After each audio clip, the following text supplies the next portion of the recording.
ప్రభువైనా యేసునందు, మన ప్రభువైనా యేసునందు అధికముగా ఫలించుడి,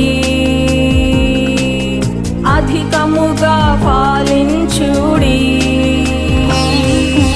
మీరు బహుగా ఫలించినచో మహిమ కలుగును తండ్రికి.